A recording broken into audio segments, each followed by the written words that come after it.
मतिया मरलस कौन सवतिया हरतिया कहाँ बितवल ना बता दो सिलावा रहे कि फूल मतिया रतिया कहाँ बितवल ना।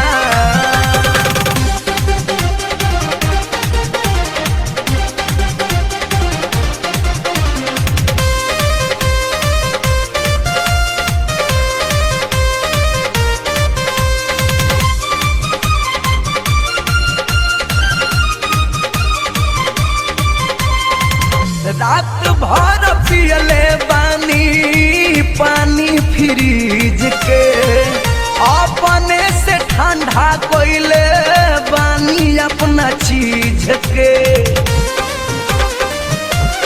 ए जी रात भर पियले बानी पानी फ्रिज के अपने से ठंडा कोइले बानी अपना चीज के। कहाँ बितवल ना ए बलमुआ कहाँ बितवल ना कहाँ बितवल ना ए सजनवा कहाँ बितवल ना कि मन करे गारी दी नतिया रतिया कहाँ बितवल ना मतिया मरलस कौन सवतिया रतिया कहाँ बितवल ना।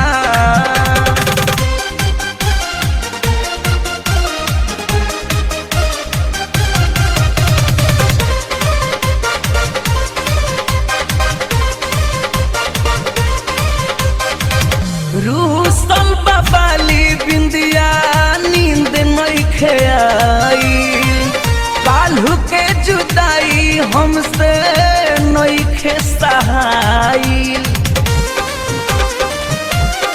ए जी रूसल बाबाली बिंदिया नींद नइखे आई काल्हू के जुदाई हमसे नइखे सहाई।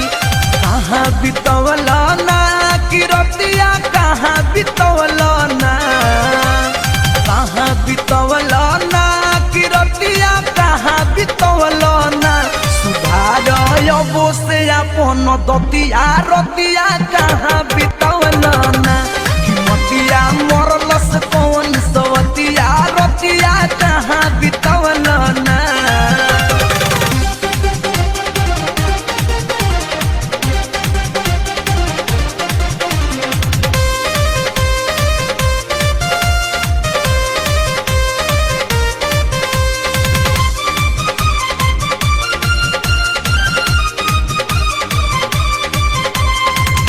रात भर चारा पर लिखले बानी आई लव यू हम नहीं जनानी की बाड़ो बेदर्दी तू।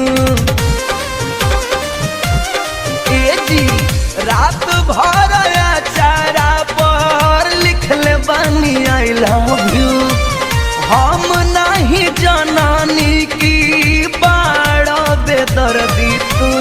कहाँ बितवल ना दीपक पिया कहाँ बितवल ना कहाँ बितवल ना ए दीपक पिया कहाँ बितवल ना ई शंकर माफ न करब गलतिया रतिया कहाँ बितवल ना कि मतिया मरलस कौन सवतिया रतिया कहाँ बितवल ना कहाँ बितवल ना तू रतिया कहाँ बितवल ना कहाँ बितवल ना तू रतिया कहाँ बितवल ना कि मतिया मरलस कौन सवतिया रतिया कहाँ बितवल ना कि मतिया मरलस कौन सवतिया रतिया कहाँ बितवल ना मतिया मरलस कौन सवतिया